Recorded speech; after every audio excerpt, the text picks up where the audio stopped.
پہلے کہ انہوں نے کوشچن کیا تھا کہ یہ مردے کو تلقین کرنے کا کیا طریقہ ہے، یہ میں بتا دیتا ہوں۔ دیکھیں، بہن نے کوشچن ذرا لمبا کیا تھا، جواب کے اندر ان کے سوال کے بھی حصے آ جائیں گے۔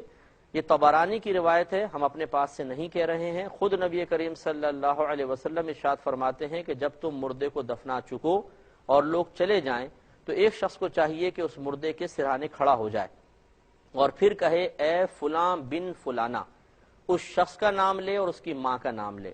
صحابہ کرام علیہم الرضوان نے عرض کیا رسول اللہ صلی اللہ علیہ وسلم اگر کسی کی ماں کا نام معلوم نہ ہو تو فرمایا کہ حوا کی طرف نسبت کر دو، یعنی اے فلاں بن حوا، حوا کے بیٹے، یوں ہو جائے گا۔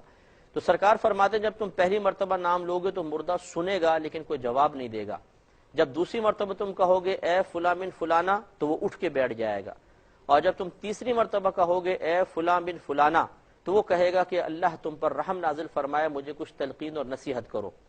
سرکار صلی اللہ علیہ وسلم فرماتے ہیں کہ پھر کھڑے ہوئے شخص کو چاہیے کہ وہ اس مردے کو 4 باتوں کی نصیحت کرے، 4 باتوں کی۔ آپ اردو میں کر لیں، نبی کریم صلی اللہ علیہ وسلم تو عربک میں بیان فرمایا۔ نمبر 1 یوں کہیں کہ یاد کر جو تو دنیا میں کہتا آیا کہ میرا رب اللہ تبارک و تعالی ہے، میرا دین اسلام ہے، میرے رسول یا میرے نبی محمد صلی اللہ علیہ وسلم ہیں، اور میرا امام قرآن ہے۔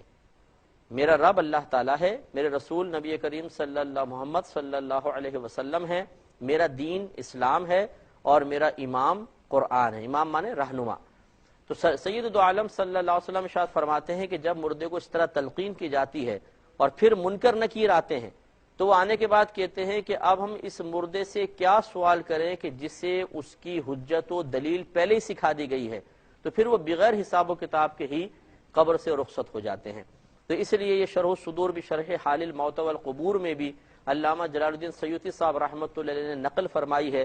اور یاد رکھیں اگر کوئی حدیث فی نفسہ ضعیف بھی ہو تو علماء اسلام اگر اس کو قبول کر کے اس پر عمل کریں، اس کی نصیحت اور تلقین کرنا شروع کر دیں تو وہ ضعف سے نکل کر قوت کی طرف مائل ہو جاتی ہے، وہ حسن بن جاتی ہے، قوی حدیث بن جاتی ہے۔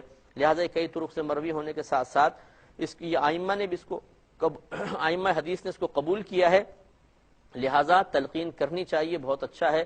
چونکہ ہمارے ہاں رائج نہیں ہے، اس لیے اگر کوئی شخص اس طرح کرتا نظر آتا ہے تو ہمیں ایک اجنبی چیز نظر آتی ہے تو ہم کہتے ہیں یہ نئی بدعت شاید ایجاد کر لی ہے۔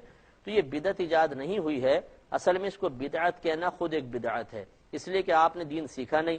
اب اگر کوئی حدیث کے اوپر عمل کر رہا ہے تو آپ کو ایک نئی چیز نظر آ رہی ہے۔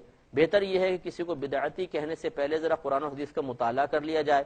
ہو سکتا ہے کہ وہ شخص قرآن پہ عمل کر رہا ہو، حدیث پر عمل کر رہا ہو، اور آپ اپنی کم علمی کوتاہی علم اور جہالت کی بنا پر ایک سنت پر عمل پیرا ہونے والے کو بدعتی کہہ رہے ہوں تو پھر آپ گناہگار ہوں گے، وہ تو نہیں ہوگا۔ اس لیے ذرا سوچ سمجھ کے کسی پہ فتویٰ لگانا چاہیے۔